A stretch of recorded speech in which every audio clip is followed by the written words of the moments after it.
Assalamualaikum warahmatullahi wabarakatuh. Saya Sri Rosida dari SD Negeri 10 Pesanggaran, calon guru penggerak angkatan 10 Kabupaten Banyuwangi. Saya akan memaparkan koneksi antar materi modul 2.2 tentang pembelajaran sosial dan emosional. Berikut saya akan memperkenalkan Bapak Syahroni selaku fasilitator, Bapak Yoni Yogisma selaku pengajar praktik, dan saya sendiri Sri Rosida calon guru penggerak angkatan 10. Pemaparan yang pertama yaitu tentang refleksi diri. Bapak Ibu Guru, kita sebagai pendidik tentunya pernah mengalami perasaan emosi dalam diri kita seperti marah, kecewa, khawatir, sedih, atau bahkan stres karena tumpukan tugas yang begitu banyak. Bapak Ibu sekalian, bagaimana cara kita mengontrol diri? Maka kita akan pelajari pembelajaran sosial emosional. Begitu juga keterkaitannya dengan materi sebelumnya. Diawali dengan pertanyaan pemantik 1. Apa kesimpulan tentang perubahan pengetahuan, keterampilan, sikap sebagai pemimpin pembelajaran setelah mempelajari pembelajaran sosial dan emosional? Berikut adalah bagan tentang pembelajaran sosial emosional. Pengertian dari pembelajaran sosial dan emosional atau PSE adalah pembelajaran yang dilakukan secara kolaboratif oleh seluruh komunitas sekolah. Proses kolaborasi ini memungkinkan anak dan orang dewasa di sekolah memperoleh dan menerapkan pengetahuan, keterampilan, dan sikap positif mengenai aspek sosial dan emosional. Adapun tujuan pembelajaran sosial emosional yaitu memberikan pemahaman, penghayatan, dan kemampuan untuk mengelola emosi atau kesadaran diri, menetapkan dan mencapai tujuan positif atau pengelolaan diri, merasakan dan menunjukkan empati kepada orang lain atau kesadaran sosial, dan membuat keputusan yang bertanggung jawab. Berikut adalah capaian yang didapatkan pada pembelajaran sosial emosional. Pembelajaran sosial dan emosional yang pertama meningkatkan 5 kompetensi sosial dan emosional, yaitu peningkatan perilaku positif. Yang kedua, lingkungan belajar yang suportif, yaitu pengurangan perilaku negatif. Yang terakhir, peningkatan sikap pada diri sendiri, respek, dan toleran terhadap orang lain dan lingkungan sekolah, yaitu pengurangan tingkat stres dan peningkatan performa akademik siswa. Yang selanjutnya, kompetensi sosial emosional atau well-being. Apa yang dimaksud dengan well-being? Well-being adalah sebuah kondisi di mana individu memiliki sikap yang positif terhadap diri sendiri, dapat memenuhi kebutuhan dirinya dengan menciptakan dan mengelola lingkungan dengan baik, memiliki tujuan hidup dan membuat hidup mereka lebih bermakna, serta berusaha mengeksplorasi dan mengembangkan dirinya. 5 kompetensi sosial emosional antara lain yang pertama adalah kesadaran diri. Kesadaran diri adalah kemampuan untuk memahami perasaan, emosi, dan nilai-nilai diri sendiri dan bagaimana pengaruhnya pada perilaku diri dalam berbagai situasi dan konteks kehidupan. Yang kedua adalah manajemen diri. Manajemen diri yang dimaksud adalah kemampuan untuk mengelola emosi, pikiran, dan perilaku diri secara efektif dalam berbagai situasi dan untuk mencapai tujuan dan aspirasi. Yang ketiga, kesadaran sosial. Kesadaran sosial adalah kemampuan untuk memahami sudut pandang dan dapat berempati dengan orang lain, termasuk mereka yang berasal dari latar belakang, budaya, dan konteks yang berbeda-beda. Yang keempat adalah keterampilan berelasi. Apa itu keterampilan berelasi? Keterampilan berelasi yaitu keterampilan untuk membangun dan mempertahankan hubungan-hubungan yang sehat dan suportif. Dan yang terakhir adalah perkembangan keputusan yang bertanggung jawab.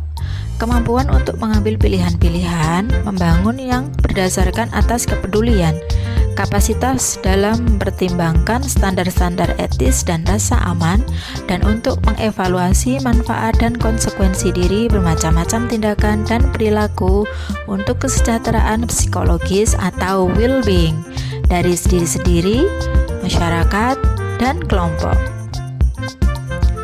Adapun kesadaran penuh atau mindfulness adalah yang pertama, perhatian atau fokus, atensi yang disengaja atau purposeful attention.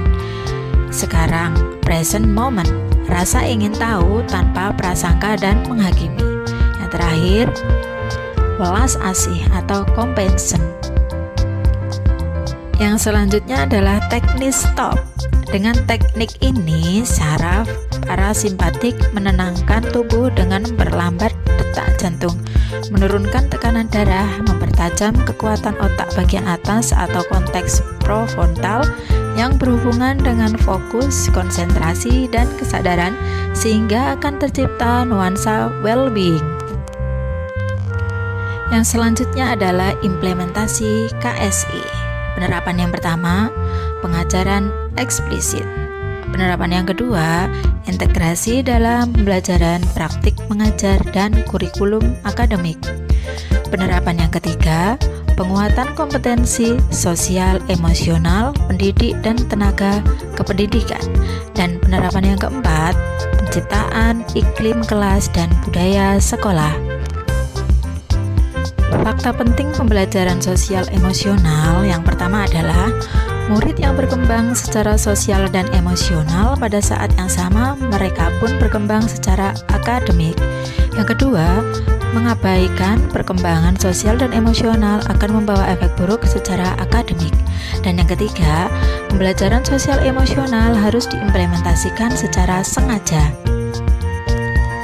Berikutnya adalah pertanyaan pemantik 1. Apa kaitan pembelajaran sosial dan emosional yang telah Anda pelajari dengan modul-modul sebelumnya? Koneksi antar materinya adalah berpihak pada murid yang akan menjadikan seorang siswa memiliki profil pelajar Pancasila yang dikaitkan dengan modul 1.1 Filosofi Ki Hajar Dewantara, 1.2 Nilai dan peran guru penggerak, 1.3 Visi guru penggerak, 1.4 Budaya positif, 2.1 Pembelajaran berdiferensiasi, dan 2.2 Pembelajaran sosial emosional. Yang pertama, kaitan pembelajaran sosial emosional dengan filosofi Ki Hajar Dewantara. Melalui pembelajaran sosial emosional, guru dapat menciptakan well-being dalam ekosistem pendidikan di sekolah sehingga tercipta kondisi nyaman, sehat, dan bahagia bagi murid. Hal ini sejalan dengan pemikiran Ki Hajar Dewantara, yakni menuntun kodrat anak agar mencapai kebahagiaan dan keselamatan yang setinggi-tingginya sehingga anak menemukan kemerdekaan dalam proses belajarnya. Yang kedua, kaitan pembelajaran sosial emosional dengan nilai dan peran guru penggerak. Guru penggerak memiliki nilai-nilai berpihak pada murid, reflektif, inovatif, kolaboratif, dan mandiri. Untuk dapat mewujudkan pembelajaran sosial emosional melalui perannya, yaitu sebagai mewujudkan kepemimpinan pada murid melalui nilai dan perannya tersebut. Guru dapat menciptakan well-being dalam ekosistem pendidikan di sekolah sehingga tercipta kondisi yang nyaman, sehat, dan bahagia bagi murid. Kaitan yang berikutnya adalah pembelajaran sosial emosional dengan visi guru penggerak. Melalui pembelajaran sosial emosional yang mengintegrasikan kelima kompetensi sosial emosional, guru dapat mewujudkan visi yang diharapkan, yaitu dapat membentuk karakter murid yang beriman, merdeka, berekspresi, bahagia, kreatif, mandiri, dan menjadi pembelajar sejati, sehingga terwujud profil pelajar Pancasila. Kaitannya yang keempat adalah pembelajaran sosial emosional dengan budaya positif.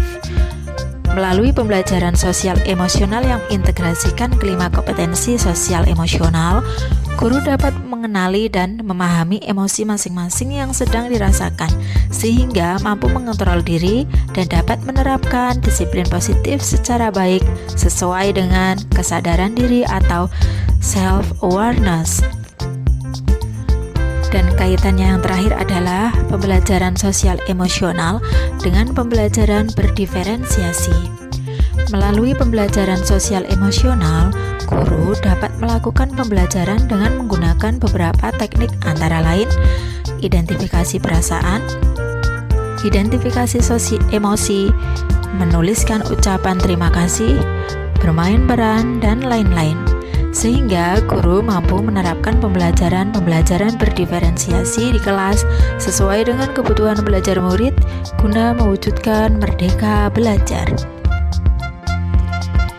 Demikianlah pemaparan saya tentang koneksi antar materi modul 2.2 pembelajaran sosial dan emosional. Guru penggerak Indonesia Maju. Wassalamualaikum warahmatullahi wabarakatuh. Terima kasih.